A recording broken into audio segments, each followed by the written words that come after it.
it is though when we do this? If you don't mind, I guess give the I've time. seen some people do that, so I'm thinking, maybe I should. Yeah. Okay, so this, I'm calling to order the CCS Circulation Tech Group meeting. I'm Karen Key of Glenview. It is October 8th, and it is 9:30. So let the meeting begin. Okay. So first on the agenda is the approval of the minutes from July 9th. Are there any changes to the minutes anybody has? Going once, going twice? No. Can I get someone to approve the minutes then? Somebody, please. I'll approve the minutes. Anne from Prospect Heights. I'll second. Thank you. Carrie Carroll. Okay, thank you. Who seconded? I'm sorry, who seconded? Me, Tori. Carrie. Carrie? Yeah. Thank you. Mhm. Additions to the agenda. Does anybody want to add anything to the agenda? Otherwise known as kind of the parking lot concept, I guess. Yeah, Carrie did have something, question to pose. Okay, I just wanted to add a brief question for the attendees about the in-transit overdues. So if we can add that to the end. yep, I will do that. Thank you. Could we also add, I want to just see again about paying libraries for items that are lost from staff cards, not patron cards, staff cards. So I'd like to see what the consensus is for that. So you're saying fees paid on staff cards? Yes, to other libraries. Mhm. So yeah, for that one, not, so based on the CCS policy, we've got the CCS policy saying that we won't be transiting back and forth. So what we can do for that, we can have the, just how can I have a discussion, take opinions, and then I can take them back to like Rebecca to see if there's something they want to present to governing board, maybe.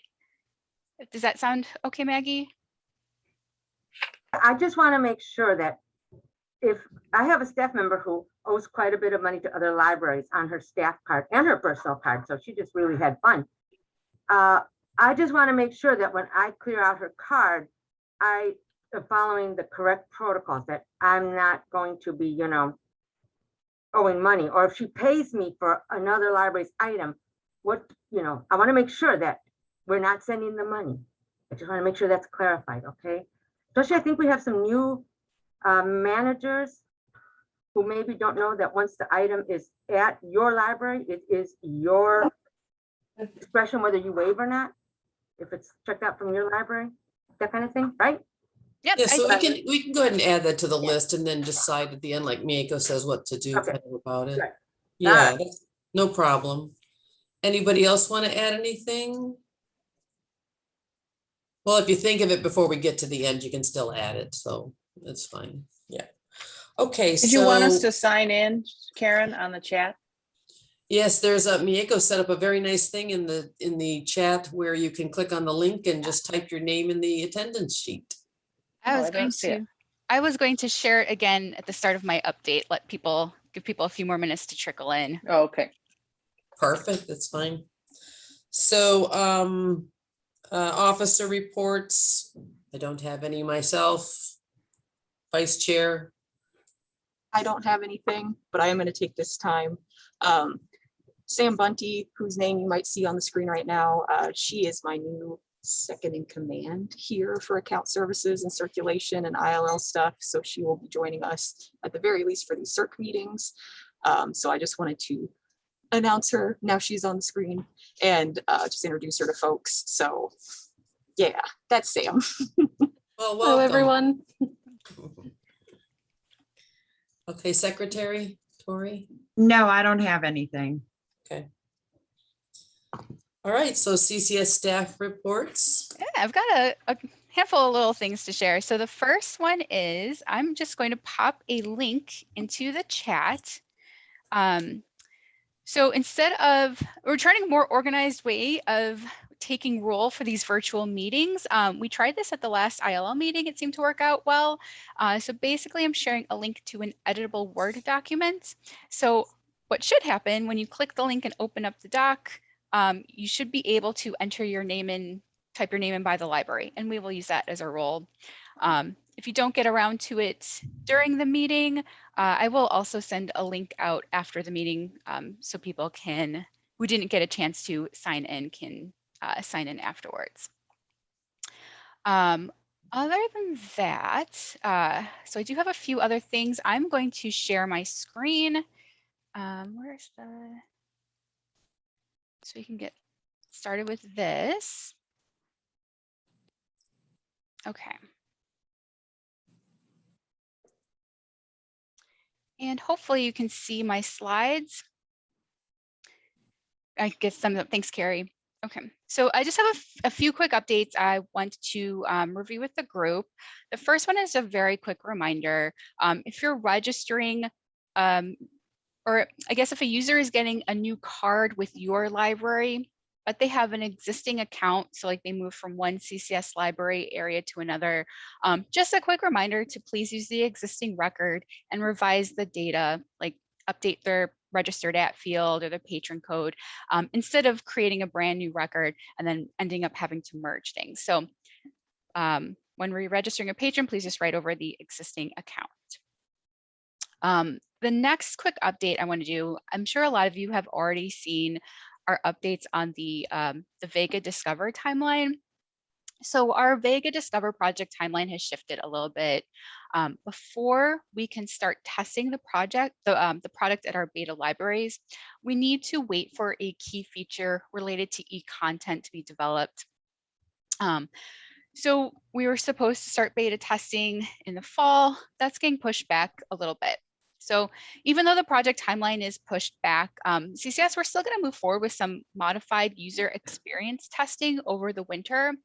We're definitely still going to encourage staff to like get their hands in, try it out, and give feedback during this time. But instead of our beta libraries formally testing Vega on site over the fall and winter, we now have to wait until spring 2022 to start testing Vega. So because of this shift, we now anticipate governing board to vote on whether or not to adopt Vega as a replacement for PowerPack at their July 2022 meeting. So basically, you're going to be hearing about Vega for a lot longer than we anticipated.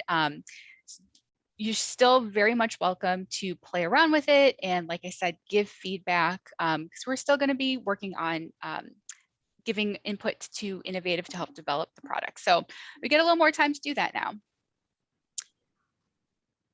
The next thing I just want to give a quick update on is our new website. So you'll get more information about this in today's CCS e-newsletter. But basically, our new website is going to launch on Monday. So starting Monday, if you go to the main website, so ccslib.org, you will see our brand new site. And the great thing about the new site is that it combines both ccslib.org and the learning portal into one site. Now, the learning portal is still going to be up temporarily.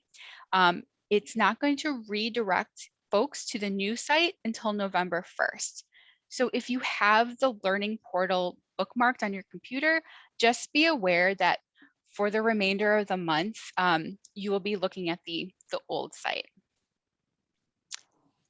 Another new feature coming with the website is that instead of those system-wide shared login, you will start using your L2 login with the CCS website.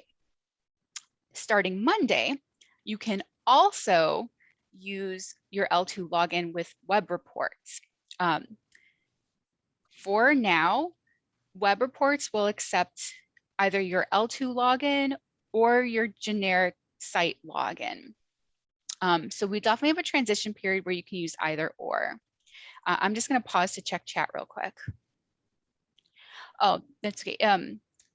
If you're having issues signing in, let me know. I'll add the name for you. So don't worry if you're not able to get in based on your device. So we are hosting a webinar on October 14th. That's going to be like a demo. Kathleen's going to give a demo of the new website. This will be recorded and shared out with anyone in case you're not able to make it. And there's just gonna be some like great new features I just want to talk real quick about the website. Because it uses those individual logins, you can bookmark pages on the new website. So if you have like pieces of documentation that you go to all the time, bookmark that for easy access so you don't have to navigate through the whole site. Also, there's going to be a way to download bookmark and download meeting information to like your Outlook or your Google Calendar. So you'll have access to like the Zoom link right from your calendar. And then in terms of web reports, one of the big perks for using the L2 login with web reports is now you can have like your own favorite reports bookmarked on there. So you can have your own personal suite of favorites on web reports and not have to deal with like everyone else at the library. So there'll be lots of good things coming with the website. Like I said, launching on October 11th. My final update is just on the Evanston race ethnicity field. So the race ethnicity field is now live for Evanston patrons. As a reminder, this field is currently only active to display for users registered to Evanston Public Library. So it will display in their attributes section, as you can see here. You will not see this field appear for any other patrons, just for users registered to Evanston. Additionally, only Evanston staff should complete or modify these fields for their patrons. So if you are not an Evanston staff member and you encounter an Evanston patron, do not modify or fill in these fields. I'm just going to pause to check chat real quick. What happens if they move out of Evanston? That's a really great question, Kim.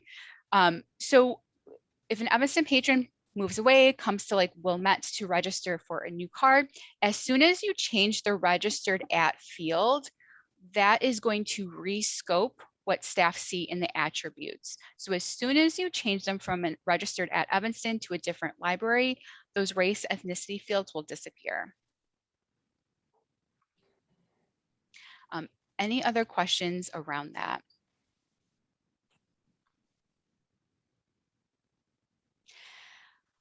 One other thing, so the last thing I want to mention for my update is that this has also inadvertently led to libraries discovering a bug with the updated fields since we had to like kind of reconfigure the attributes. This impacts, the potential bugs impact certain free text fields. You may have seen the email go out yesterday, just kind of alerting staff to what's going on. So basically when an enter command is given, excuse me, either because you've hit enter on your keyboard or because you used your scanner, the browser is going to prompt you to leave the site. So for now, if you see this, staff are just going to hit that cancel button to remain on LEAP. Innovative's taking a look into a fix. Unfortunately, I just don't have a timeline for that yet. So as soon as I have an update, I will share that with everyone. And that is my update. So let me stop sharing my screen here. There we go. Okay, and I will pass it back to Karen. Okay, thank you. That's a lot of good information, Miko. Old business, we don't have any. And so let's move to new business. So everybody got the copy or seen the attachment that Miko sent? Or actually, I included it, I guess, in my email about users with multiple library cards. So we want to take what we want to action item. So approve the new segment for the circulation manual called users with multiple library cards. So do we just look for Yeah, how about this? Let me share my screen again so we can get the text up on the we can all see the text. And I'll start just to see if there's any questions around it. If you were at the last circulation technical group meeting, you probably remember us discussing this. But it's basically just kind of adding, we don't have any language in our CERC manual yet about users with multiple library cards. So the goal is just to kind of get something in there that libraries can reference if they need to. I guess we'll pause to see if there's any questions before Karen takes a motion.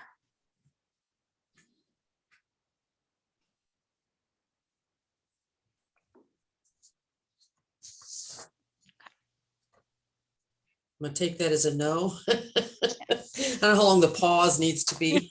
I know. It's 20 hard. minutes later, we start talking.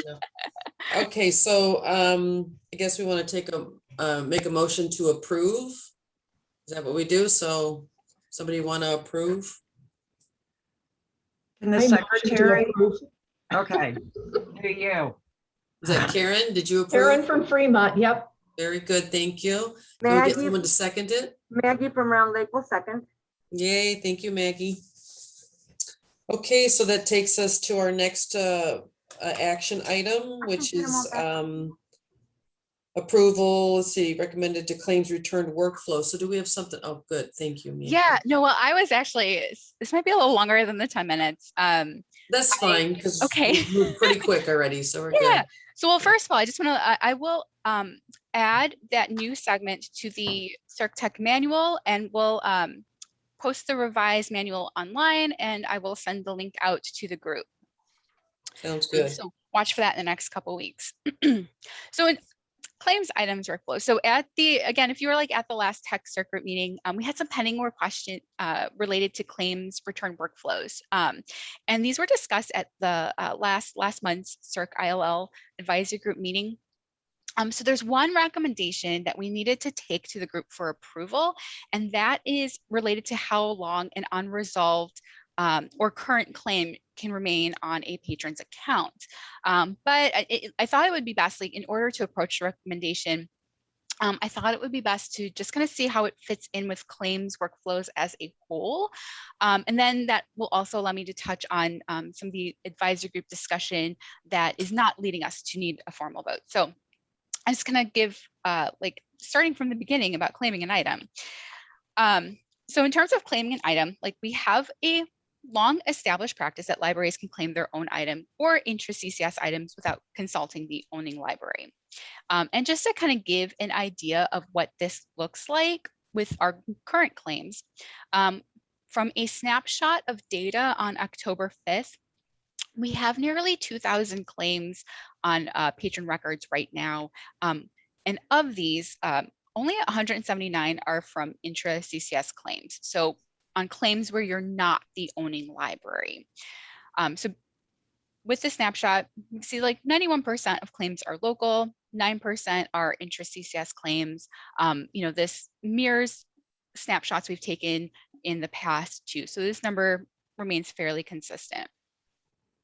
We also have a web report, items with the status of claims, that libraries can reference to see a list of your items in active claim status. And this report runs daily. So every day you're getting an updated list. Patrons may have up to 5 current or active claims before they are hard blocked from checking out. And in the patrons claims loss tab, you can see that current count. In addition to the current count, Polaris also records the patron's lifetime claim number. So you kind of have like a holistic idea of how many claims a patron has made throughout the years.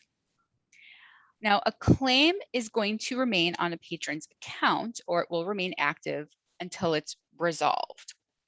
And now there's a couple ways that this can happen. First of all, a claim is resolved when an item is found and it's checked in, right? So the patron recovers it, the library finds it on their shelves, the item is checked in. The second way a claim can be resolved is if the library decides they're going to hold the patron responsible for the replacement cost of the item, and they charge the patron for it. And then we waive it. Or you can do that too. So looking at claims that are resolved within these two ways, either the item is found and checked in, or the patron pays, or the item is waived. 75% of resolved claims will be resolved within the first 34 days.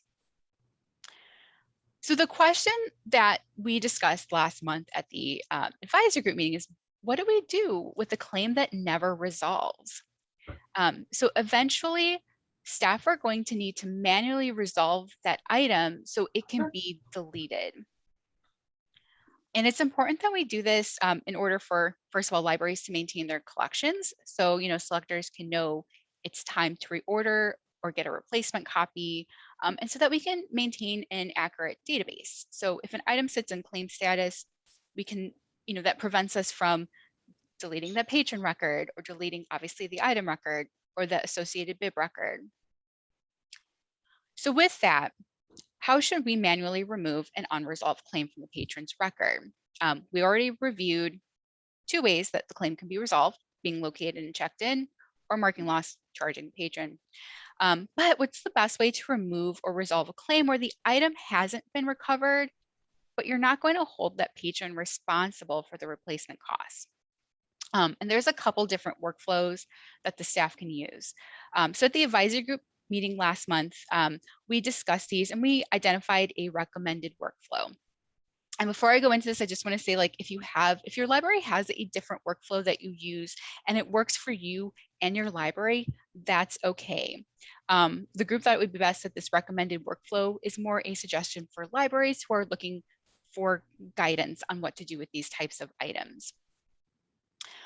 So to remove the claimed item without holding the patron responsible for replacement costs, we're basically doing what I think it was Maggie said earlier. Going to mark it as lost. So you go into the claims lost tab, select the claimed item, click that declare lost button. And then once the declare lost item dialog box comes up, you're just going to waive the replacement fees. So with this workflow, the item's circulation status now becomes lost, and it will appear in item reports as lost and waived. So this lets the selectors know, or your material services department know, it's time to delete that record and replace that item. The patron, with this workflow, the patron has that lifetime claim count on their record still. It's removed from their current claim count. And they also have a waived transaction in their account transaction summary, just in case that's important for your library to take a look at. So with this, I will be updating documentation to reflect this suggested workflow, along with one other suggested workflow on what to do with items that are billed already, but the patron wants to make a claim on them. So again, these workflows are more just a suggestion if your libraries are looking for guidance, but your library is not required or tied to using this workflow. And this finally brings us to our action item. At what point should staff manually remove an unresolved claim? So we want to give the claim time enough to resolve itself, but we also don't want the item to sit in claim status forever. So remember earlier when I said we had nearly 2,000 active claims in the database? So of these, 36% or 714 of those almost 2,000 items have been in claim status for 2 years or more. So we definitely need to have a standard in place in order to kind of get these items to resolution. So the recommendation that came out of the advisory group meeting was that an unresolved claim should be considered for manual removal no earlier than 1 month after it's claimed. And this helps support the CCS billing policy that libraries will make the reasonable efforts to recover materials. So this gives the patron at least a month to recover the claim. And then at the maximum, these items should manually be removed by the time it's 1 year old. And so the assumption is that once an item has been in claim status for a whole year, it's safe to say that it's not coming back and the item record needs to be dealt with accordingly. So this is where we are making the motion. I'm going to pause so that we can discuss Again, the motion is for a minimum and a maximum time frame for manually removing unresolved claimed items from the patron record. And that if the item is still in claim status after 1 full year, the claim should be removed. So I'm going to stop talking now and I will open this up for discussion or questions.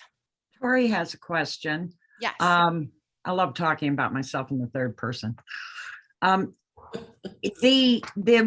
know about the claims return report that's a daily one. Is there one am I missing one that has like where I stand all over?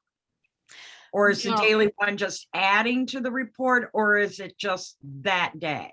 No, the daily report actually lists all items that are in claim status. So Okay, because I thought by Yeah. the dates, that's what it looked like, but I wanted to be sure. yeah, no, it's a really good thing to clarify. So basically, if Okay, if I claim an item today and it's not resolved by Monday, that's still going to show up on Monday's report. okay, gotcha. Thank you. First, let me apologize. I didn't realize I was not muted, and I was talking to my staff, telling them that we will be waiving these out after we decide about this. But I think this is a good standard, the 1 month and no later than 1 year, because what I'm going to do is, before I get them declared lost, we'll do a search for them and then declare them lost. So I think this is a good time frame. I just want to clarify that I understand, because in the beginning you said a patron, like any patron library, let's say it's another library, can then decide to bill at that point if they did not find it. So all of a sudden my patron can get billed. Is that correct? And No, and thanks for bringing it up. That is a really important clarification. I'm sorry if that was misleading.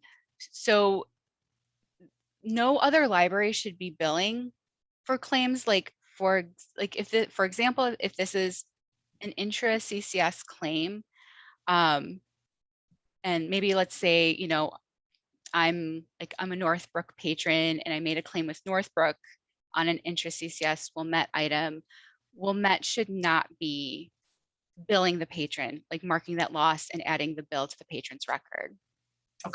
I just, because it doesn't clarify it in there that says that you're supposed to waive it. It's just the recommended. I didn't know if that would be a good idea to add language that said, please waive.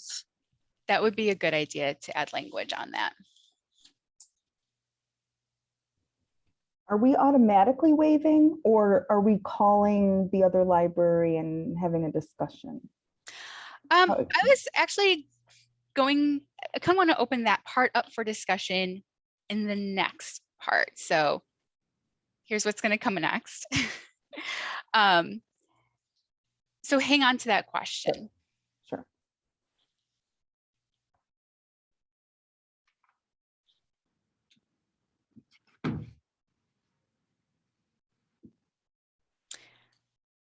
Any other questions or comments related to this recommendation about minimum and maximum time frame for manually removing a claim?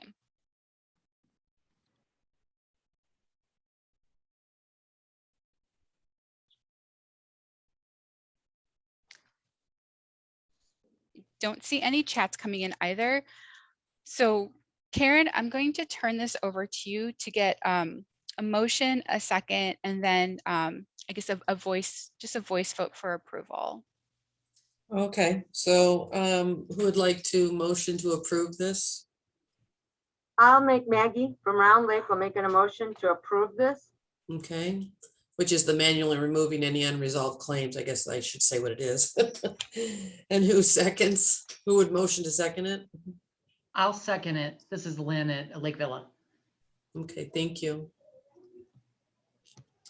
And so what did you, do we go to the next item, or you want to continue chatting about? Okay. Oh, I was gonna say, if it's okay, can we do just a generic aye or raise your hand? Roll call or- on the, okay. So a verbal vote is what you want? Yeah, just all in favor, aye, any opposed? Okay, so all in favor of the manually removing an unresolved claim, say aye. Aye. All opposed? Well, all righty. Did anyone oppose in chat? Did not see any chats. I don't, yeah, me neither. Okay, so All right, well, then we can move on to the next item, or did you want to? I had one other, I'm so sorry, Karen. No, it's fine. I had don't want one to. other thing. Yeah, that's fine. So now that we have kind of like that time frame for how to manually resolve manually resolve these lingering claims, the next thing I kind of want to do, and kind of going back to Michelle's question, I wanted to have a discussion with the group on the actual action of removing claimed items. So which basically asking like what party is responsible for removing a claimed item and what the best practice should be. So like we have, on one hand, we have the claiming library, obviously as you're working with the patron, you're probably going to resolve a claim at some point. But once we hit that year point, is it going to be up to the claiming library? Is it going to be up to the owning library? Now keep in mind, 91% of the time, these two libraries are going to be one and the same. But for that other 9%, for those interest CCS claims, what would be the best practice? Should the claiming library be responsible for removing these lingering claims? What agency does the owning library have with this? So I wanted to get your input on what you think would be the most effective way to resolve these interest CCS claims. Well, I have a question on that report, the daily report. Yeah. Do you see the claims just for your patron, or do you see claims that maybe other libraries made, that interlibrary loan stuff? I mean, so right now yeah. on the report, it lists your library's items. So these could be claims that your staff made on your own items or claims another library made on your items. Okay, so you see both. Yeah, so I think no matter what though, we're going to need to revise that report in some way, especially if we decide the best practice for removing these unresolved claims is the claiming library, because then you definitely need to see things that your staff have claimed on interest CCS, on other libraries' items. Thank you. I find that I've had a few on mine, and some of them were there for a long time. And I feel like the owning library, I mean, I look at my items and I'm like, oh, Northbrook, the lady never brought them back. They never came back. So I'm like, I'm just going to take care of it myself. I just find it just seems easier to do it that way. And because there's not very many, at least I don't have very many, I like the owning library, it's our materials, we're going to decide what to do with it. I agree with that. I do the same thing. If it's our stuff, I take care of processing it one way or the other. Yeah.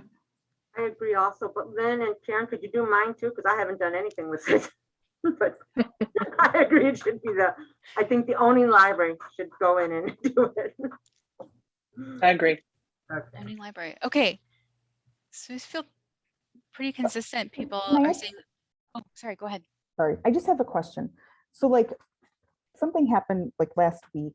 A patron came in and he, if I remember correctly, I think he's our patron, and he claimed that he returned 4 things. None of them were ours. They were all your guys' stuff. And I was like, okay. And again, weird things happen. People like occasionally will find something, but it was 4 things. And I was like, oh, he still has this stuff. There's no way that we messed up this bad, that 4 separate things that were you guys. So I claimed them. And so then I told people to look for them where ours would be, because like some of the call numbers were like in places that could be ours, and we didn't find them. And so I guess I don't know, am I just assuming then that Northbrook, Park Ridge, Indian Trails, they're going to just take care of it? Or like, that's the part I don't understand. Like, if they're going to just waive it, that's one thing, but then will they charge him? I don't that's where things get confusing Yeah. to me. Those libraries will not be charging your patron. And I will make that clear in the claims documentation. And that ties back to the intra-CCS billing policy from governing board. So he has past history of a lot of claims too. So I'm kind of like, well, it's not, I don't know, like he has a pattern. So then are we just going to be like, okay, well. Michelle, can I ask, Yeah. are the previous claims that he's made, were they found or were they never found? No, because I don't believe that they were found. They were things that I think we forgave. Some of it happened during the pandemic, like during the pandemic, we just basically, like the whole world fell apart. We're not gonna charge people for stuff. So, and initially when we started doing this, we weren't great about putting notes in. So I don't totally know his entire history, but I just kind of feel like because he has a history and he's claiming 4 things, and basically I'm guessing we're gonna just all waive it. Are we okay? Everyone's okay with that? Like, I don't know. I just don't, I feel bad. I don't know like what to do. Michelle, one of our internal policies is we do not remove them from the account if there's multiple claims above 3. We leave them on the account and say we will actually verify with the other libraries, especially when it's 4 different libraries. We leave them on the account and keep a record of that, and then we'll make the decision whether or not the claims return. But for us to miss that many between so many hands, It's unlikely, right? and that's our internal policy. We say Right, so- after 3, for us to miss 3, if I find 1 on the shelf, I will waive them all. But if I can't find 1, I'm going to leave them on your card and ask you to look again. Right. So like, for instance, do I call Park Ridge and say, can you just do a shelf check for this stuff and let me know if you find it? And then, Yeah, I usually I would. email depending upon what the library wants. Sometimes We all I'm have in the those same. patrons. I'm with Kim. We do the same thing, except for me, if they have, say, I return those 2 items, I do not claim it. I'm like, okay, well, you keep looking and, we'll run a check right now and see, but it stays on the account. Then I don't have to worry about the claims issue. And then if it's somebody else's stuff, and I leave it on the account, I tell them to contact that library and have them check their shelves for their stuff. I don't do all that work. That's very labor intensive at times. So, I mean, calling all these people to different libraries to say, check, check, check. So it's different ways to do it, I guess. And then I don't know if this helps, but with those new standards with the unresolved claim timeframe, the timeframe suggests that the unresolved claim should stay on the patron's account for at least 1 month. And if he continues to claim things, he's going to be blocked if he claims, if he hits that limit of 5. So I don't know if that helps kind of give patron incentive to locate and bring back the items. I have a question on that limit blocking. Okay, I'm just curious. I had a library call me about a patron that had, stuff of ours checked out, and it was more than, I don't know, maybe let's say 10. And I was trying to figure out a real easy way to do this. And I'm like, and they didn't have it. They never checked that out according to the patron. Oh, big mistake, which is possible. So I claimed all 10, but then I waived them right away because she was saying that, she had never had them. And that was just my easy way of doing it. Does that impact their ability to check out? Once they hit 5, they're hard blocked. But if you declare it lost, No, as soon as it's resolved, that's good. All right. yeah, it's just Making sure I that didn't do current anything to that number. patron. Okay.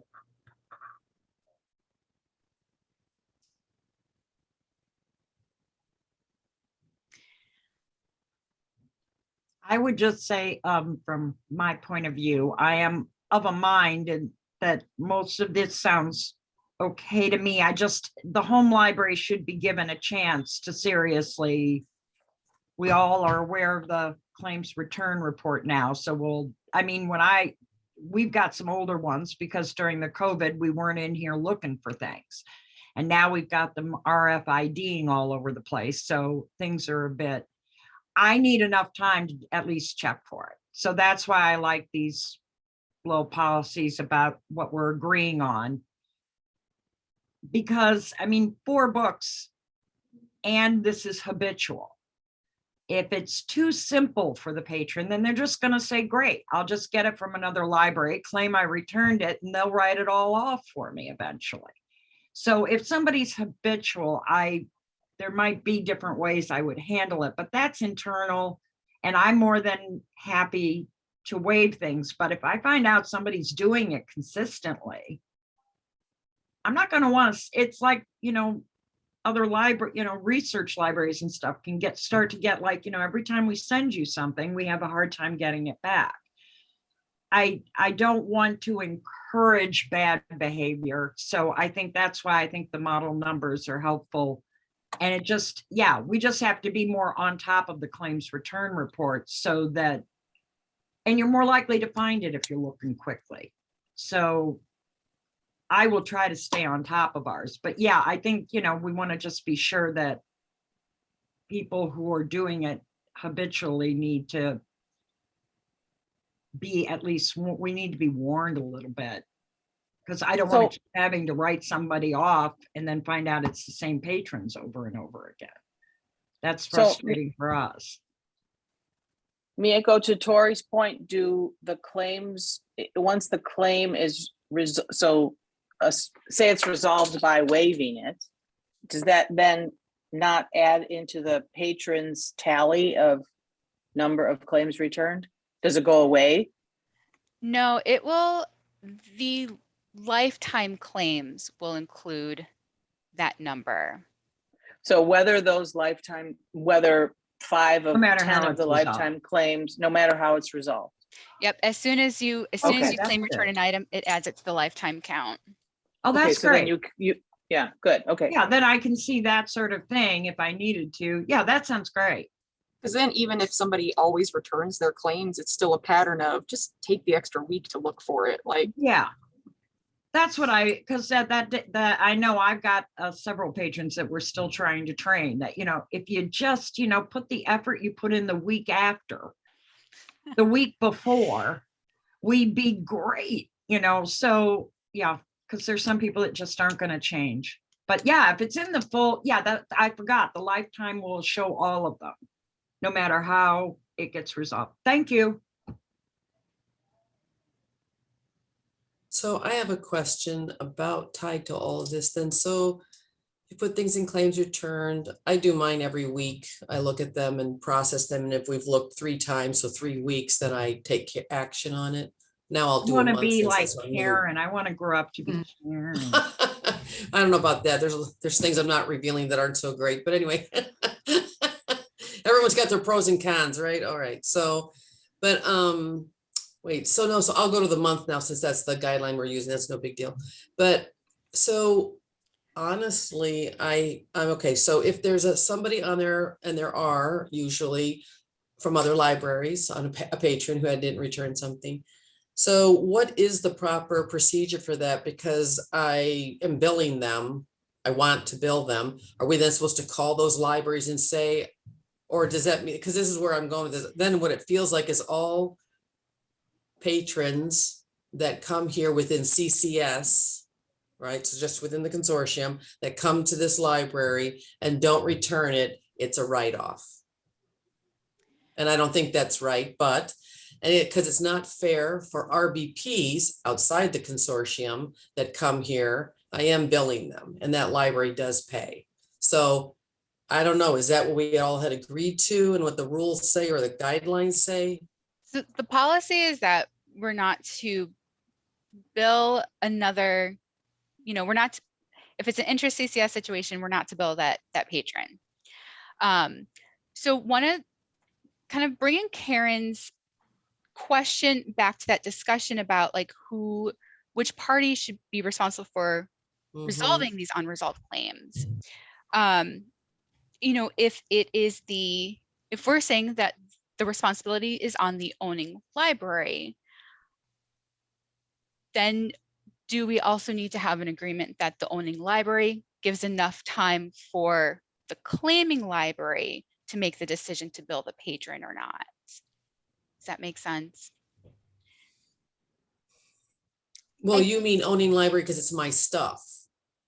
It's Right. not my patron necessarily, it's my stuff, right? So if it's my stuff, I make the decision, which is how it's going now, unless it's from another library, then I'm not supposed to do anything with it but forgive it.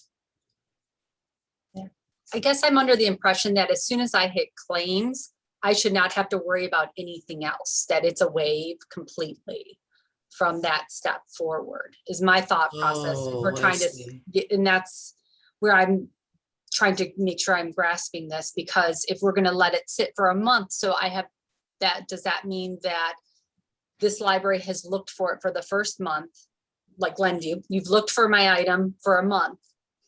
I have to be on Nice. top of it Mhm. to talk with Karen to say, now we have to bill a patron and I have to contact that patron. Is that what we're saying?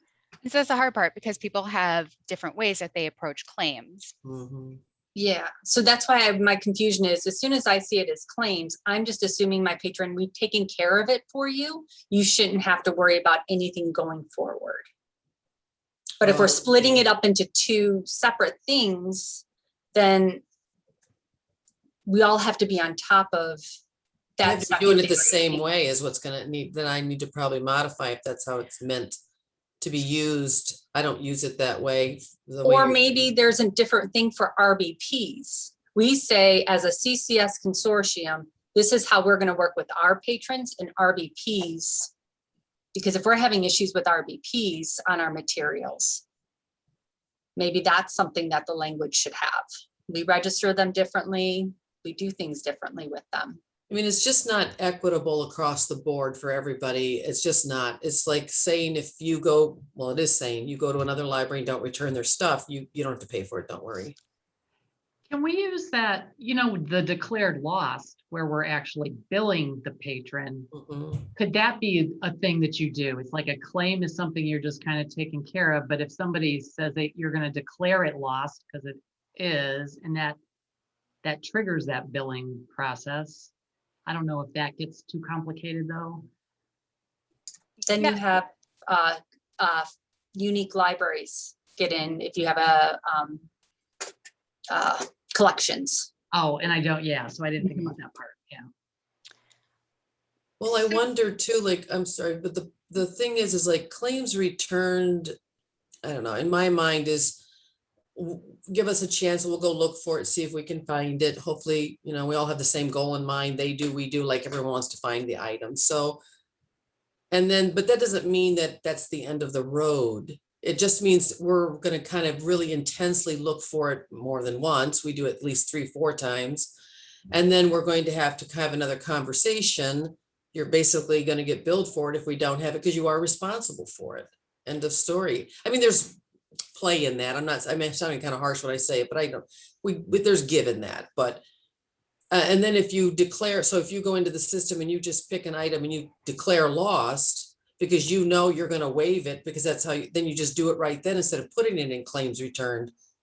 You use those distinctly then if you already know, because the way you want to do business, that you are going to forgive this for them, then forgive it immediately. Don't put it in claims return and waste time go looking for it or just dump it in there and then think that it's a, to me, there's got to be a distinction because when I don't use claims return the way I am now, the result here when I got here to this library was a mass quantity of cards with patrons' names and the items written down that they said or print out and in a little box, put in order, and everybody's going, checking to see, did it get looked for again? Check mark. Did it get looked for again? Check 3 times. Now who's going to call the person? Everyone's in like, I don't want to talk to the patron. I'm like, no. The system needs to work for us. So Karen, claims returned, that's the reason of claims returned. I come from Sierra with Innovative for years, and then that's how we use claims returned. So that's how I used it here. I thought it was right, but I think I'm not, as well, now I'm more hearing everybody. Karen, think- sorry. No. Can I just, Karen, I use it the exact same way you do, and the same thing when I Oh. got here, there was a box.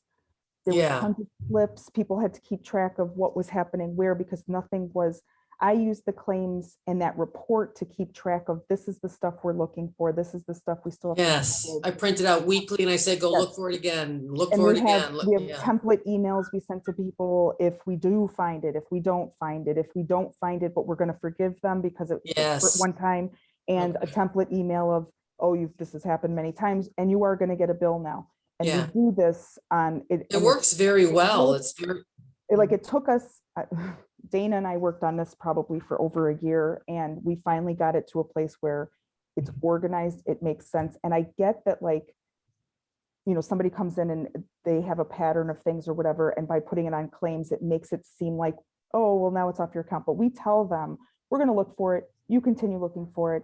We're going to see what happens, and hopefully we'll find it. But then we inform them all along the way the changes. yes, and I do the same thing and it works like a charm and people do pay without a confrontation.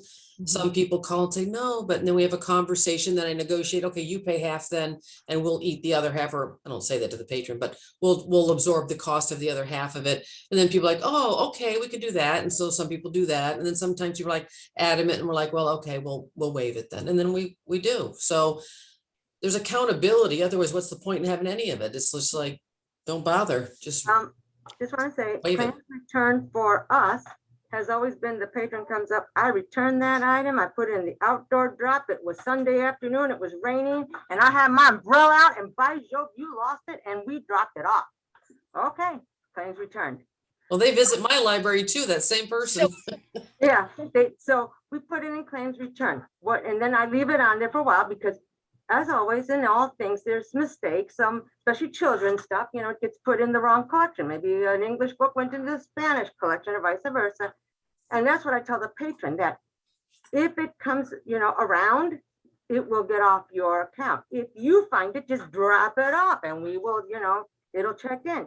And that's how I've been dealing with the claims return. I know it has another section now that says claims never had. And I haven't used that one yet. But Yeah, we don't either. that's kind of how I use claims returned. It's for people who are telling me, for sure, I returned it. And then if they say, I don't know, then I say, I'll tell you what, I'm going to give you a renewal. And you look, and I'll relook, and we'll see what happens, okay? And that's kind of how I use the claims return. So for me, claims returns means they say they returned it, and it's not gonna, it's gonna have to do something like declare lost and waive it. So these standards are not supposed to say that anything that comes from an INCHA CCS and is claimed is an automatic waive. This timeline standard is more meant to allow the patron and the library to give time to recover the item, but also ensure that it's not going to be sitting on the patron's card or just sitting in like this claim limbo status for years and years and years, which is what we have right now. So going back to this discussion on like who is responsible for monitoring and resolving these longstanding claims. And we had a lot of people say the owning library, but would it make more sense to put that responsibility on the claiming library? And this way, as the claiming library, you're the one making the claim. You've got obviously this entire time you have the opportunity to bill your patron, right? But then is it also then your responsibility once that claim is now a year old and it's time to move it out of the patron's record, then the claiming library can make that decision on, I'm still going to bill the patron or I'm going to waive the That's item. not a good idea after a year. Right. Which is where that recommended workflow came from on resolving outstanding claims. Yes, Michelle. So the positive of that report telling me all of the items, my items that have been claimed, even if like Morton Grove did it or another libraries, that then I know, oh, I got to go do shelf checks. If I don't see that, Morton Grove's going to have to tell me, hey, No, No? I would not modify the claims report to take that information away. Got it. Okay. It'd be So, more like adding maybe another tab in there saying these are the items you've made claims on, and then you can view the data both ways. okay. So, right, because for instance, like I said, this person with the 4 and they're all over the place. I'm assuming that the other libraries are looking for this stuff. And then I'm just going to touch base with them and be like, hey, did you find it? Or did something happen? Or, and then ask them what they want me to do, which again, I'm not sure the right answer in these weird cases, but. So if Wilmette patron claims something at Glenview that belongs to Displays. So Karen then would be responsible if we go with the claiming library. So she would be claiming fixing on my patron's account for Michelle's item. Is that right? That's what we're saying? What would you guys think about that? I don't know how often those types of situations happen. I don't have a stat for that. I have a ton of Niles people claiming stuff all the time that are not ours, not our material. I don't know. I'm not sure. Kim, can you re-say it? I'm sorry. No problem. So Glenview and Wilmette border. Wilmette patron goes to Glenview because they live on the west side. They do their pickups there for Michelle's Displays item. Gotcha. They get in touch with Glenview because that's the checkout library and say, I returned it. Glenview makes the claim. It's on my patron's account as a claim, but it's Michelle's item. Okay. Because I claimed it, I'd be responsible for it. Is this the theory, this particular option rather, I see. Yeah. So then That'd be out of the picture actually, because it's not me and it's not my stuff. And so I'd be like, bow out. Well, what would you do? Because basically, since it's my item, I should go look for it. Yeah. And either decide, but I can't, right? I'm not allowed to decide, oh, this should get billed because it's not my patron. It didn't happen at my place.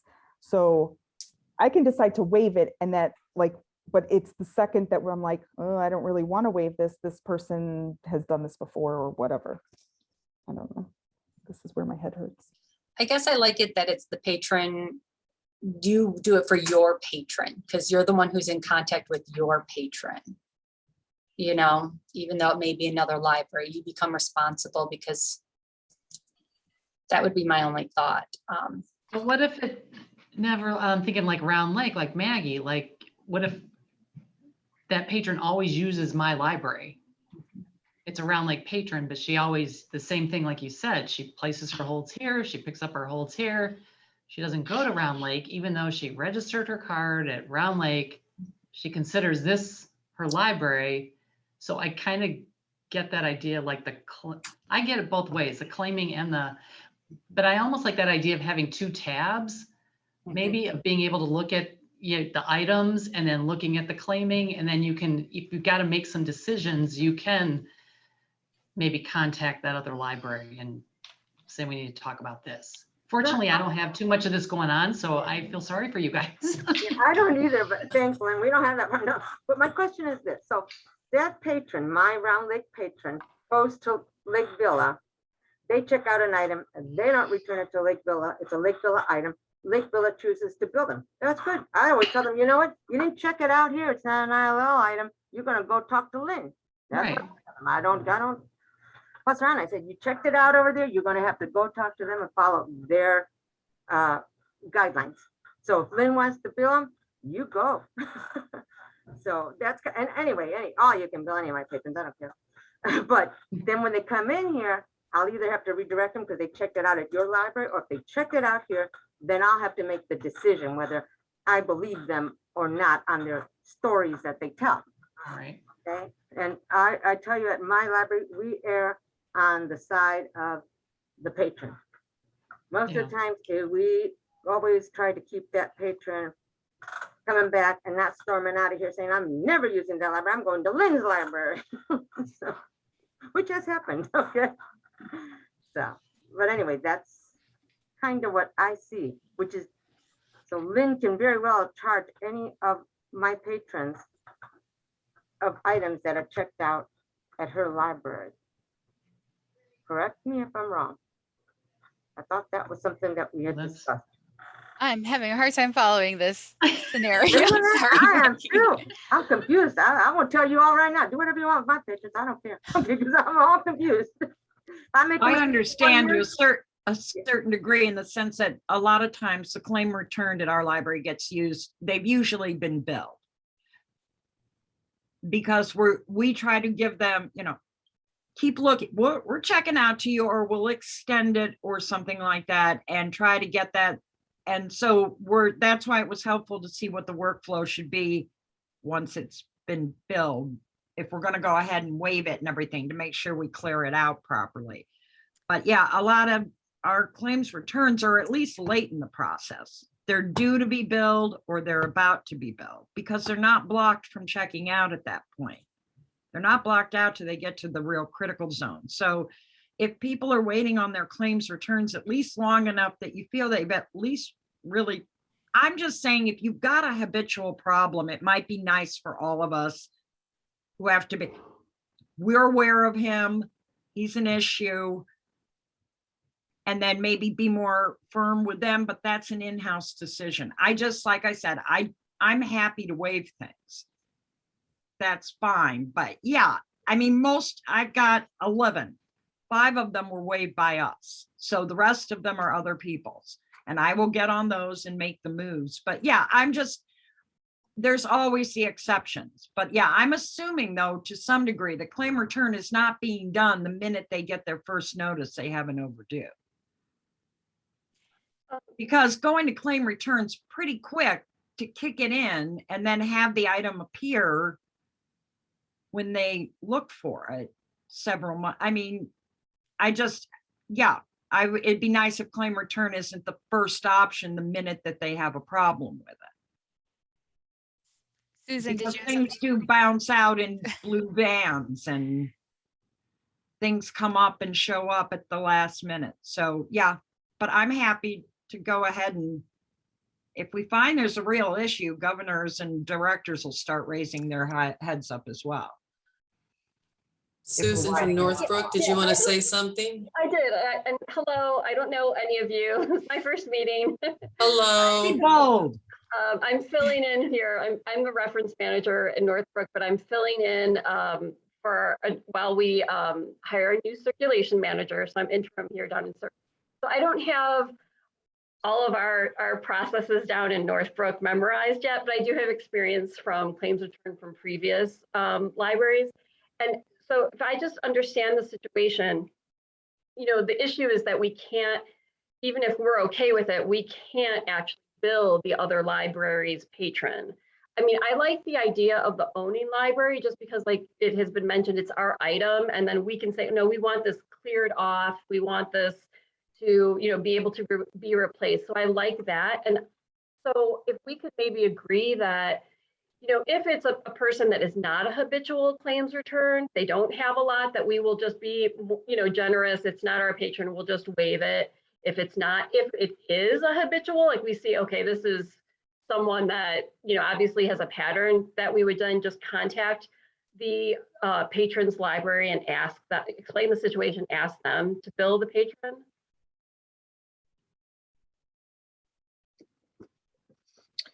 Can I just jump in here too with my thoughts? I No. would, Yeah, you can. okay. That's okay, I'll go home. I would like, we do not use claims return very often at all here. I have 8 claims returns. They're all from all of you people. So, but my thought is, I think in cleaning up the report, like, when it's an old claims return, that should be the responsibility or privilege of the owning library. However, as the owning library, I would like to think that the library that made this claims return is still actively, like, kind of on that patron to say, hey, are you looking, the way we do it here, not using claims return is what other folks have said, you know, we don't put it in claims return, we leave it on the patron account, we look for it for 30 days, we make phone calls, et cetera, and most things turn up. But my worry is that if they're pushing the claims return button, everybody's forgetting about it. And the owning library is probably never going to get it back if they're not kind of pushing the patron to look for it. Yeah, and I think that's a really important consideration. Like one of the conditions back when we revised the the billing policy, and when we kind of made, you know, these allowances about claiming other libraries' items and marking things as lost and damaged and whatnot, you know, the language that's in basically every piece of policy and documentation is that your library is going to make all the usual and expected efforts to get these items back. So, you know, I think that is also an important consideration, that if you're claiming an item, then you're going to be working with that patron to get the item back. I had something I wanted to back up here. Okay.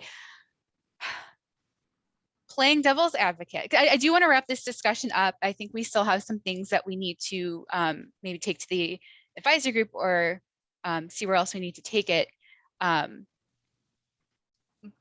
Playing devil's advocate for a second, would it solve a lot of problems if we had one way of approaching claims system-wide?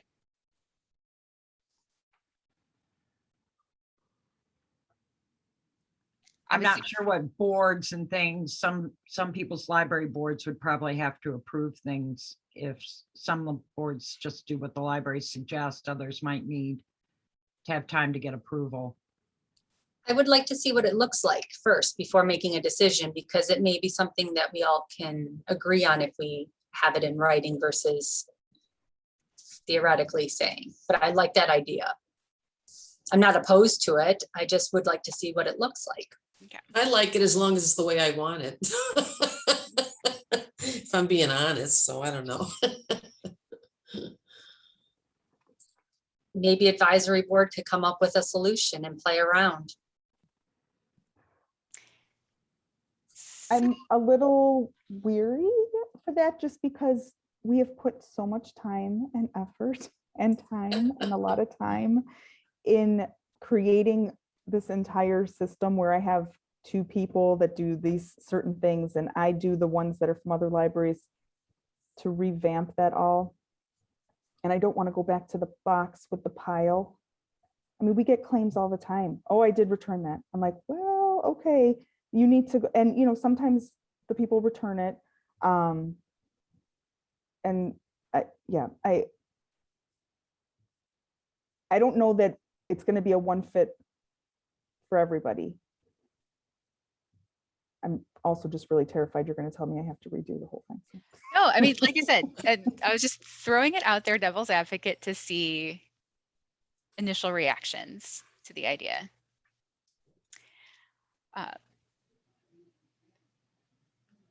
Yeah, I agree with Michelle after hearing all these stories and how we all have different scenarios. Like, it would be wonderful if it all worked out and we could do that, but I just find it, I don't know that it would.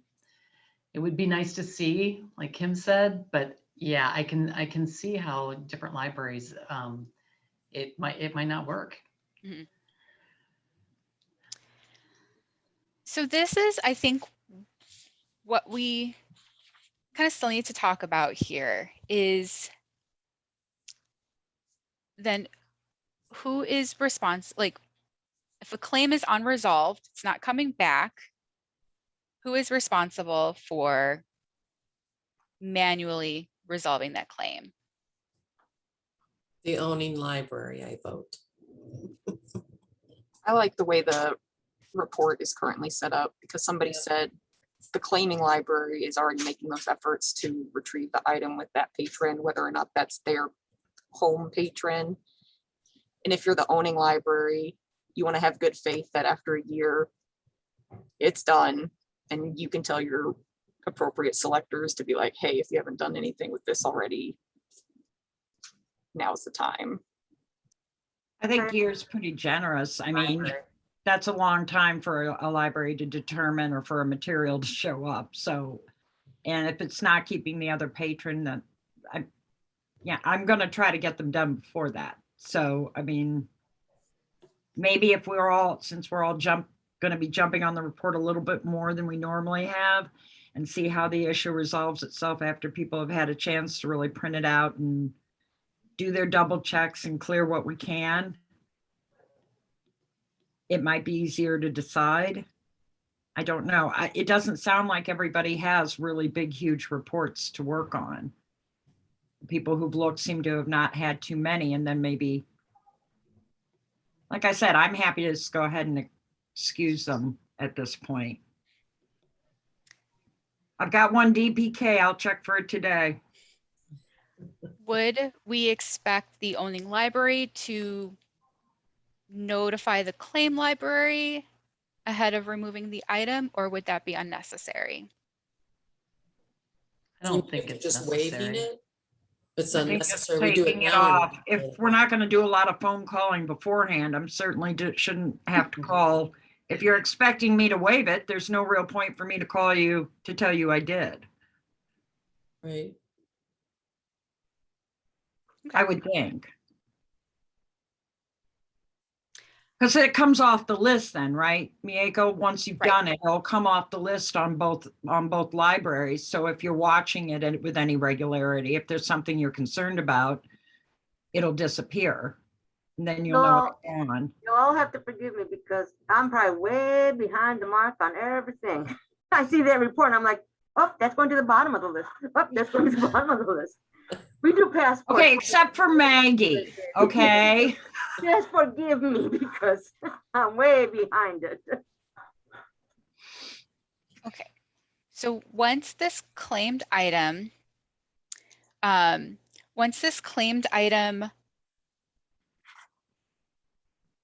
becomes old and it's not coming, like it's clear it's not coming back, then we're saying it's going to be up to the owning library to manually remove that item so they can delete it, etc. Is that what I'm hearing? Yeah, because it can then be something we can add to the circulation meeting periodically, a reminder, have you been in to check your, we can bother each other about it as a general group, or it's, I don't know, give us a chance, see how we do. You could if you wanted after a year, because that's really too long. But I mean, it's the window of time we just voted on and gave, but because after a year, you're not really gonna, I hope none of us would bill the patron for it, because it's the patrons gonna be like, what is that from eons ago? So maybe CCS just, the guideline is for all of us. If you don't take care of it within a year, then CCS wipes them all off. Forgives them all, just do a blanket forgive on it all, waive it all.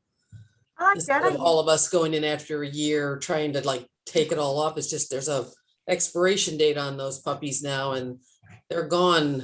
If you don't deal with it, a year is more than enough. Bob's ears are like perking up right now. He's hearing this automated process.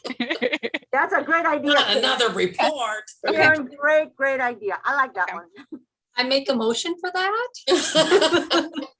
I will definitely look into that then if everyone's excited about it. I love it. Okay. I feel pretty good at this point about the workflow. So this is what I have on my list right now. I have that I'm going to revise the documentation to add in recommendations that we approved, the suggested workflow updates. I am going to check in with our IT department here about developing an automated process for clearing out claimed items once they are a year old. Was there anything else pending that I am missing? Oh, I just don't feel like we've given you enough to do. You're going to be able to keep your calendar full. Will you be adding another tab to that report? Oh, thank you, Karen. Yes. Okay. I mean, I think that would be good. I think that would be helpful. Yeah. I think that would be helpful. So the way, just initially right now, the way I'm envisioning it we have the tab as it exists right now with all of a list of your items that are claimed, and then a second tab of items that your library has claimed so that you can view the data either way. So, okay. Thank you. I'm done with the claims discussion. Okay, very good. Well, that was good discussion. It was great discussion. Yeah. Let's stop. All right, so let's move to our next item, which is 7C. And Kim from Wilmette will take it away. Hi, all. When I got to Wilmette, all of the staff cards had the ability to check out at any library. And my experience, and it could be dated, was that staff cards were only accessible at your home library and meant for it to be used there. So I have a staff member who lives in an unincorporated CCS library. And this did not go over very well, but Karen and I have talked it over very extensively. And we both said that the staff card is only good at the Wilmette Library. That being said, do you allow your staff members to use their library card at other CCS libraries or register with reciprocal libraries? So I live in Chicago. Can I use my staff card to register at Skokie? To be clear, you're reading just the unincorporated area cards is what we're talking about, not. Yeah, that was the issue that came up, but I just wondered if any staff allows or any library allows their staff to use their card anywhere else. Because I have been working at Round Lake since 2002, and since that time, we have put in there that that staff card is only to be used at Round Lake. Mhm. And we have several residents of Round Lake that, you know, we're using that we just transferred their card to a staff card too. So they were able to go out and do it, but we switched that and changed it. And now everybody has a staff card, and that card can only be used here. And the resident card is going to collect the fines. And so if I go to Glenview and I check out with my home card, it will garner fines and fees and all that other stuff. So we have, so if you live in Round Lake, you will get, you have your home district library card, which is just like every other patron. And then we have a staff card that's only allowed to be used in-house here in the library. Yes, Michelle. Maggie, I have a question about that. Do you, you're telling your staff that they can only use it there, but is it actually, has CCS created certain properties on that card that prevent them from using it somewhere else? Yes, we can configure based on the patron code, we can configure it to have circulation limits of basically 0 at other locations. And you do that automatically, or do I have to ask you to do that? We put a note in all their cards, so that should pop up at any library they visit saying, only use at Round Lake. So all the, you know how they pop up those notes of Polaris, but I don't know, Mako, does that cover when we use the staff card and the exempt? Does that block them at other libraries, or do we have to do something different? It's the restricted limits are not automatic. So if you do want that like configured within the backend tables, reach out to CCS. Okay. And we can get that in. All right. So does any library, I know that there's a bunch that said no. Is there any library that's a yes? Carrie? Yeah, and that was the policy that was in place when I started in this position and didn't even realize that other libraries didn't do that at all. It was only after we had an Algonquin staff member come here, and Algonquin has the block on their staff cards, and I just couldn't figure out like, oh, that's odd. And then it's like, oh, this is a thing that you can set up.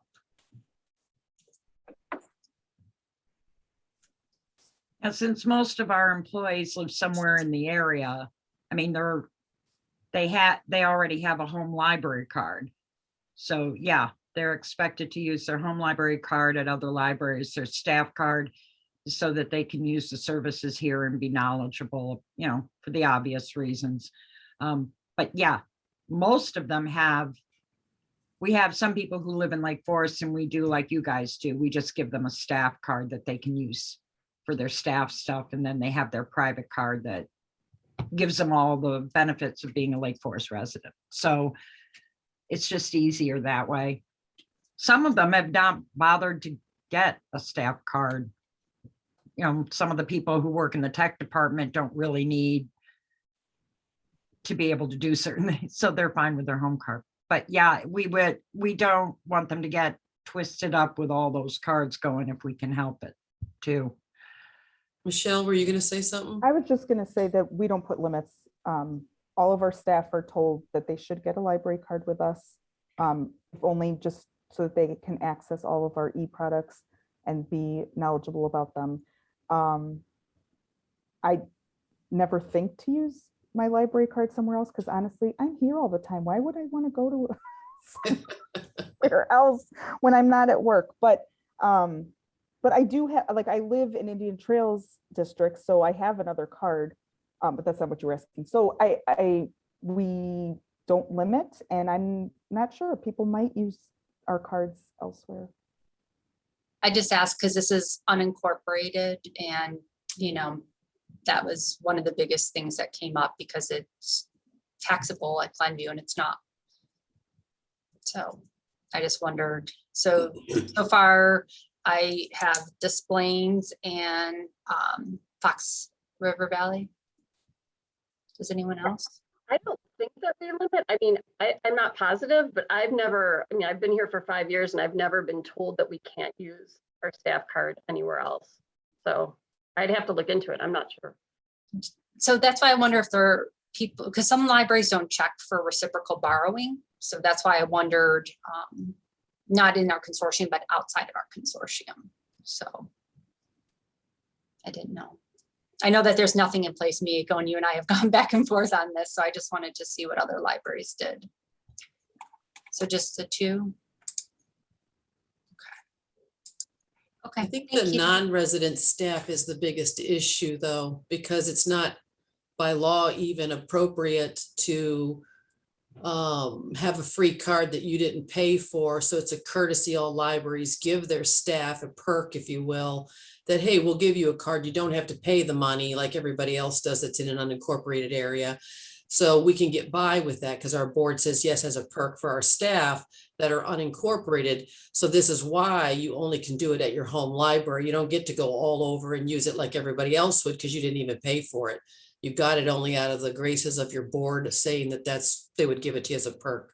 And it used to be fine free was also a perk, but I think we're all almost fine free. So now that's, you know, out of the picture. But I think that's where the rub comes in on it, is the money that those particular staff members that live in an unincorporated area. So. Thank you. All right.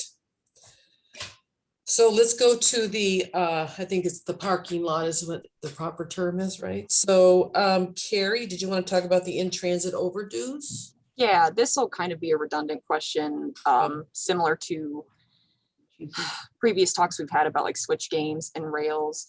I was talking with Sam about our in-transit, and we just noticed an uptick in items coming back that it's 5 weeks.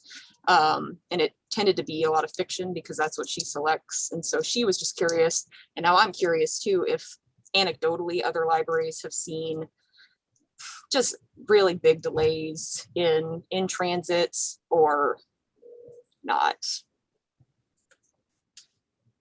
I've seen them for our whole. Are you asking for things that have been in transit for 5 weeks? Things that have been, yeah. And I guess the instances I'm thinking of specifically, and Sam, you can correct me if I'm mistaken, were things that were at another library. So it was at Algonquin. It was our item for an Algonquin patron. That patron returned it. Algonquin sent it back to us, and it's been in transit to the home library for over a month at this point. It could be other ways. It could be going out to fulfill a hold for another library, but I know I've mentioned previously that I don't run that report until the end of the week, because a lot of times those items need that extra 5 days to make it home. But some of them are like, where are these going? Like, it's 5 weeks is too many weeks. It should be, even if it's in the wrong bin, it should be home by now. Do you have a some of lot the that ones you that were, experience that way?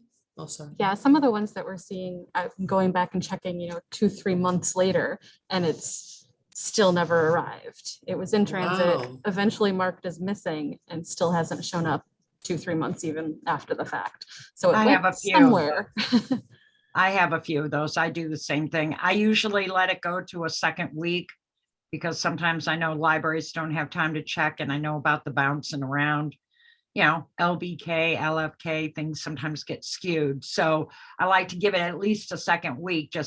I know it's already been time, but it happens a lot. So sometimes it's like, oh, it's on the list. Now it'll show up. But otherwise, the second week it's on the still in transit, I mark it to missing, but I keep a in transit missing grouping that we go back and check.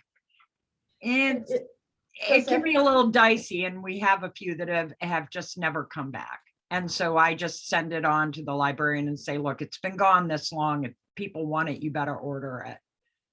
And is it the home library then that it's going to that should be taking care of that? We have some things on our in-transit overdues that look like they've been there for like a year now. And, they're still just hanging out. So I assume that ultimately where it's headed is the person who has to do something take care about of it. like your item. I marked them as missing. Mhm. I keep separate slips of item. I keep track in a file of the holds. I even I keep track, honestly, of some of the stuff we've sent to some of you. And I'm like, hey, did it ever show up? And And some then I'll go libraries and are, check one more time to make sure it didn't end up again. Yeah, I check one more time. So and I can't remember the I don't specific have any real libraries old ones, I don't think. that like reach out to the loaning library and say like, hey, this has been marked in transit for a while. I try to stay on top of that because if we're sending our item and it's been 4 weeks and we haven't heard from that patron's library, it's like, well, it's not there. That patron shouldn't have to be punished because something happened. And so I reactivate the hold on that patron's behalf, even if they're not our patron, because something clearly happened to it. Just so When know- did you notice this happening? I'm sorry, I just want to let you know that sometimes I get a bin from one of your libraries at Round Lake. And what I do is, of course, I let it go back, but I will send you, whoever is the contact person, an email saying, hey, we received one of your bins tonight, because it's going to go back to the center. It's going to get sorted again, or maybe they'll figure out it all go to the same place. I don't know, but it is going to delay that return of that transiting of that item. So I just want to let you know that. And I'm not sure I can put a specific date on when I noticed it. Sam brought it But to my even a attention. month, like when did you notice it happening? In the summer, just recently? I guess more just consciously recently because it was affecting so many of like our new fiction Oh. titles. And it's like, these didn't even get a chance to circulate once. Where did these go? Like, It sounds like it's possibly a Rails issue. If something's happening, maybe there. and I would understand, I mean, DUK, DPK, kind of, but we don't even really share initials that it could be like, oh, it's just bouncing back and forth. And I'm not really looking for a solution, obviously. I just kind of wanted to see if it was, like I said, like the Switch game issue where it's like, are we the only ones that are noticing this, or have people noticed this? Well, I'm gonna pay attention now that you said that, so we'll see. I have had a couple of times when I've had something where we had sent it to and it's on the list for several months. But then I did finally, I think on one when it had been on the list for almost 6 months, I did write a note and say, can you just mark this missing? Just because I was getting tired of looking at it. But yeah, I just figured that somebody, they were down on the list, weren't moving as quickly, shorthanded, everything's been so crazy. But if it's been on there a really long, I'll wait pretty long for it because there might be an issue I'm not aware about. But yeah, if it's been a really long time, after 4 or 5 months, I'm probably going to send a note asking if you could check one more time and then move it on. Man, 5 months, you're more generous than I am. Yeah. Well, I mean, I'm 2 reports, and I was like, well, it's a their month is enough. material, it's their decision. So I mean, in the long run, but I'm kind of trying to just also let them know that we have thoroughly checked for it. I'm not just asking you to do it. We've really tried and we do not have it here. And I'm sure it's just one that gets lost in the under the radar because it doesn't happen that often. Okay, well, maybe we'll be more on alert and see if we're noticing that too. Collectively, we'll I resolve it. haven't really noticed. No, I'm glad that it's not affecting other people, but then it's like, okay, then what's going on? So, but thank Why are you guys. singled out? Exactly. Yeah. Okay, are we good on that then, Carrie? Okay. All right, so let's move to our other additional item, and Maggie from Round Lake, take it away. Okay, I have a staff card. And on that staff card, I have a lot of interlibrary loan items that came to us through the interlibrary loan that have not been returned. Some of them have already been deleted, okay? Now, if I take the money from this staff person, do I then send it to the owning library since we're not supposed to be sending money back and forth? And I'm at a quandary saying, well, why do I want the money? It wasn't my item. So then I get to, do I just waive this person's account for the interlibrary loan items? So the CCS, And I can't fire her because I'm short-staffed. Sorry, guys, that's not an option, all right? Well, if she's still employed there, she needs to pay. This is being recorded, just to let you guys know. Well, that's why I didn't mention her name, okay?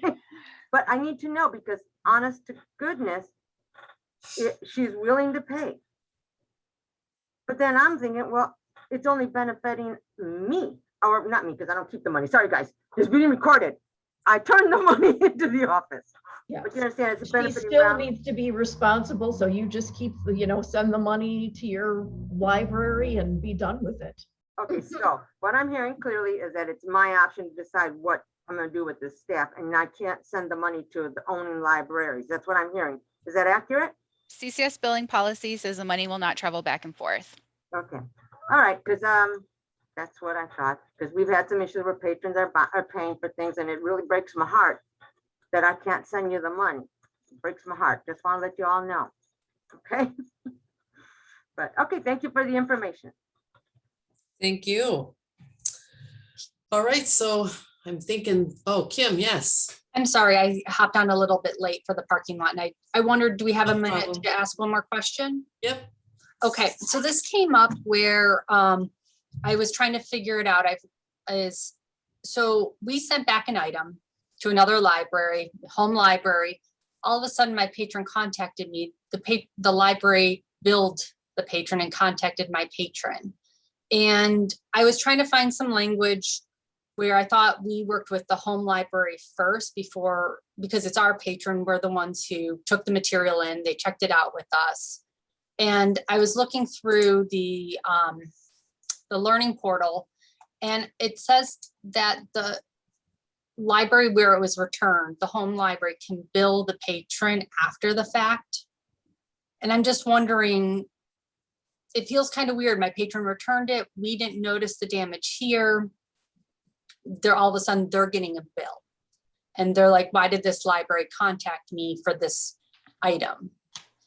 So I just want to make sure that so that library can contact my patron and bill them after the fact, even though we sent it to them and didn't notice the damage. Is that We just right? had that happen too. So yeah, I'd like to know also. I have the link. I can put it in the chat, but about damaged items, but Can you explain again? So your patron, got a That's something- $45 bill from but another library.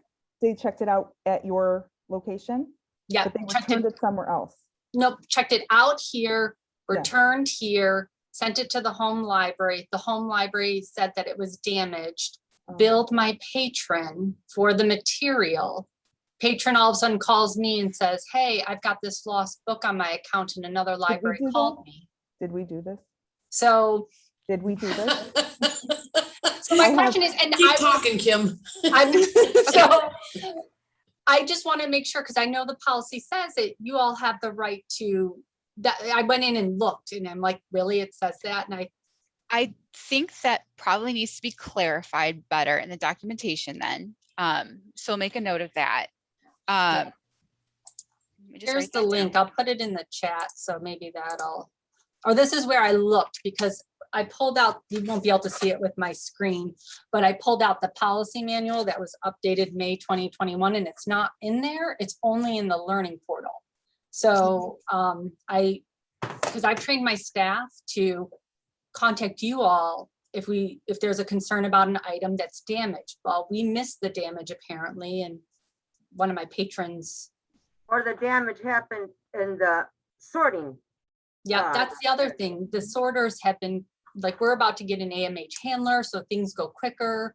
So I just want to make sure I understand the policy. If we're supposed to contact the home library first, or if that You mean the library, owning library? the owning library, or 'Cause you're the home library, it's your patron, right? yes, my Okay. patron, someone else's item. Thank you for clarifying. No, I that's- had something similar happen where an item was returned, but another library put a note there to say, do not accept this item. It has been billed. So, because I didn't see any damage to it, I checked it in, I put it on an in-house card, and I sent them the money, because I know we're not supposed to, so don't fire me from CCS, Mako, but when you have libraries in capital telling you, pay this money, but I don't feel that my patron should have to pay for it. That's what I did, but Yeah. that's where I'm a little confused too, because I thought no money was supposed to be going back and forth, and bills, and for interlibrary loans, it's supposed to be like we, as the library that is now circulating it and it's getting returned to, make the, do the decision-making on those items. Yep. Well, Can and you mine send me was the billed barcode? and I waived mine. I just, since it's the other library billed it, I guess we didn't catch it. Like you said, we didn't catch damage. They said it was damaged when it got back there. Again, moisture damage, who knows where that may have happened. I mean, we do check each one of our books. It could have gotten damaged in the bin. And so then our patron was billed for it, came in and said, was very upset and started bringing all their books in and from other libraries saying, this is what I got from the other library and this is what it looks like now. I just waived it for him. I mean, obviously it was our patron. I could do whatever I want. I mean, because I'm going to collect, if I collect the money, I'm keeping the money. So I just waived the bill. So page 41 of the governing board policies. This has the intra CCS billing policy. So it says neither CCS nor CCS members shall bill nor reimburse members for loss or damage intra CCS loan material. So if your library does get an invoice from a different library, you're not supposed to, right? Like, this is just the agreement that's been decided on by governing board. I will go through the damaged item documentation and clarify language where it may be obtuse about posting bills.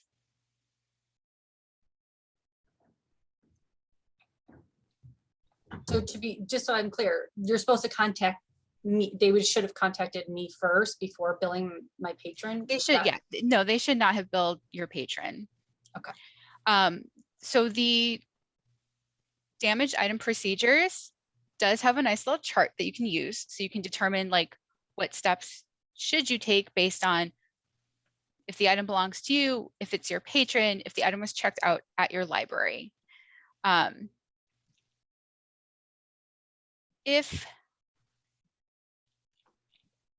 So let me go through and see where the language can be clarified. Thank you. Okay, is there any other questions anybody has they want to talk about that we didn't get on the parking lot list? You mean you don't want to keep talking for another hour? What's wrong? No. Okay, well, if that's the case, then I motion to adjourn the meeting. Am I supposed to motion for that? Yeah. Somebody gonna speak up and say yeah? I first. All right, that's Maggie Roundleg. Anybody Yes. second it? I'll second it. Karen from Fremont. Very good. All right, so our next meeting is January 14th. Be there or be square. No, Will it be in person? Um, I think it's Zooming still, isn't it? Oh. not sure. Governance will be talking about that over the next couple months, so stay tuned. Mhm. Just want to say you all look fabulous. It's so nice to see you guys. I know I turned my camera off, but that's because there's a lot of us in here. Kim, I especially like your haircut. I haven't seen you in a long time, so. Thank Hi, you. guys. Let's all wave at Maggie. Hi, Maggie. Bye.